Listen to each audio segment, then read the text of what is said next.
नमस्कार मित्रांनो, तुम्हा सर्वांचे रश्मीज फूड फॅक्टरीमध्ये मनापासून स्वागत आहे.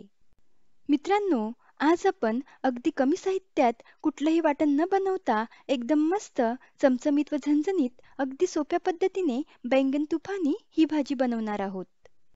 चला तर मग आता आपण रेसिपीला सुरुवात करूयात. इथे मी 8 ते 9 छोटे काटेरी वांगे घेतले आहेत.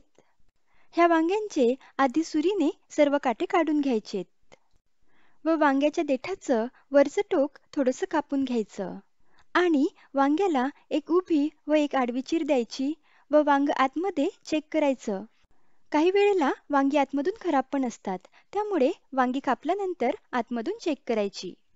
आता एका भांड्यात पाणी घ्यायचं व त्यामध्ये अर्धा चमचा मीठ टाकून ढवळून घ्यायचं आणि कापलेली वांगी या मिठाच्या पाण्यात टाकायची.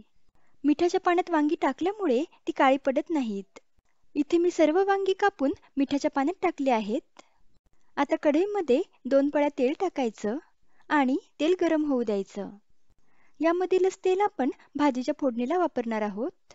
आता तेल गरम झाल्यावर गॅसची फ्लेम लो करून पाणी व्यवस्थित निथळून या तेलामध्ये सर्व वांगी टाकूयात आणि मिक्स करूयात.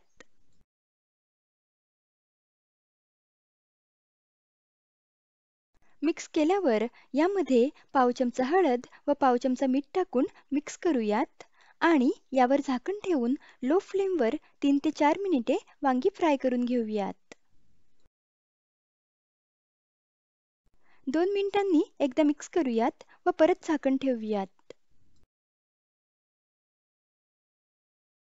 इथे आता पूर्ण 4 मिनिटे झालेले आहेत. झाकण काढून वांगी मिक्स करूयात. इथे वांगी आपल्याला पूर्ण नाही शिजवायचे आहेत, फक्त थोडे फ्राय करून घ्यायचे आहेत. वांगी असे फ्राय केल्यामुळे वांग्याचा कडवटपणा निघून जातो व मग भाजी चवीला छान लागते. इथे वांगी मस्त फ्राय करून झालेली आहेत. गॅस बंद करूयात व वांगी एका ताटात काढून घेऊयात.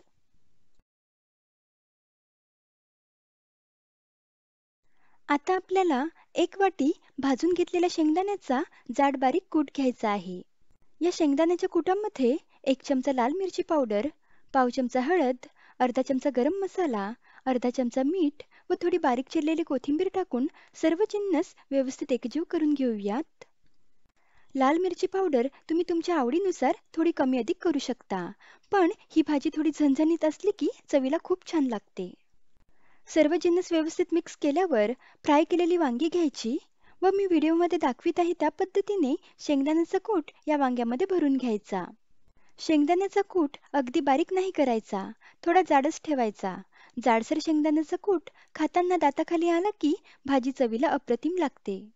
इथे मी सर्व वांग्यांमध्ये शेंगदाण्याचा कूट भरून घेतलेला आहे आणि हा राहिलेला शेंगदाण्याचा कूट आपण भाजीमध्ये वापरणार आहोत. आता गॅस सुरू करायचा व तेल गरम करायचं. आपण वांगी फ्राय केल्यावर जे तेल शिल्लक राहिलं होतं, त्याच तेलामध्ये आपण भाजीची फोडणी बनवणार आहोत. तेल गरम झाल्यावर यामध्ये अर्धा चमचा जिरे टाकायचं. जिरे छान फुलल्यावर यामध्ये 2 सुक्या लाल मिरच्या टाकायच्या व 2 मोठ्या आकाराचे बारीक कापलेले कांदे टाकायचे व मीडियम टू हाय फ्लेमवर कांदा छान तांबूस होईपर्यंत परतवून घ्यायचा. कांदा 2-3 मिनिट परतल्यावर यामध्ये 1 चमचा लसूण अद्रकची पेस्ट टाकायची व मिक्स करायचं. आता कांदा छान तांबूस रंगावर परतवून झाला आहे. गॅसची फ्लेम लो करायची व यामध्ये मसाले टाकायचे. मसाल्यांमध्ये 1 चमचा लाल मिरची पावडर, अर्धा चमचा हळद, 1 चमचा किचन किंग मसाला. किचन किंग मसाल्याची भाजीला चव खूप अप्रतिम येते व पाव चमचा मीठ व थोडी बारीक चिरलेली कोथिंबीर टाकून मसाले व्यवस्थित मिक्स करूयात. इथे मीठ बेतानेच घालायचं, कारण आपण वांगी फ्राय करताना आणि शेंगदाण्याच्या कुटामध्ये सुद्धा मीठ टाकलेलं आहे. मसाल्यांना छान तेल सुटलेलं आहे, म्हणजे मसाले व्यवस्थित फ्राय झालेले आहेत.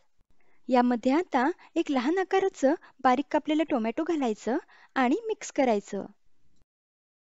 टोमॅटो व्यवस्थित मिक्स केल्यावर यावर 2 मिनिटे लो फ्लेमवर झाकण ठेवायचं.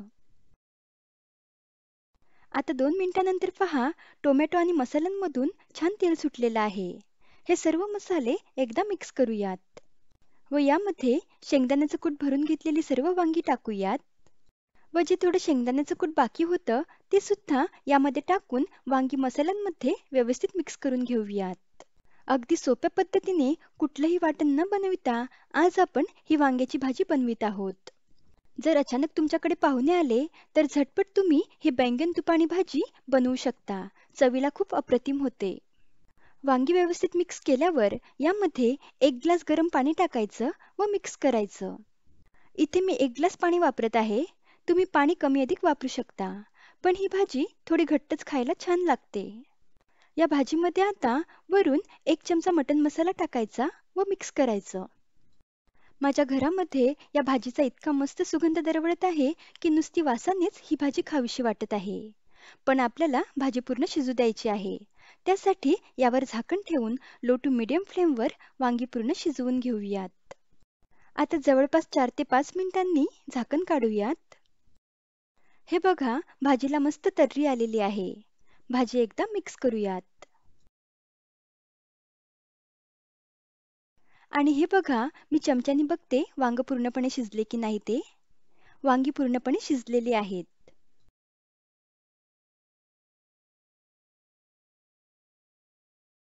आता यावर बारीक चिरलेली थोडी कोथिंबीर टाकूयात व भाजी मिक्स करून गॅस बंद करूयात. मस्त चविष्ट भाजी बनवून तयार आहे. मस्त चमचमीत व झणझणीत ही बैंगन तुफाणी तुम्ही एकदा नक्की बनवा.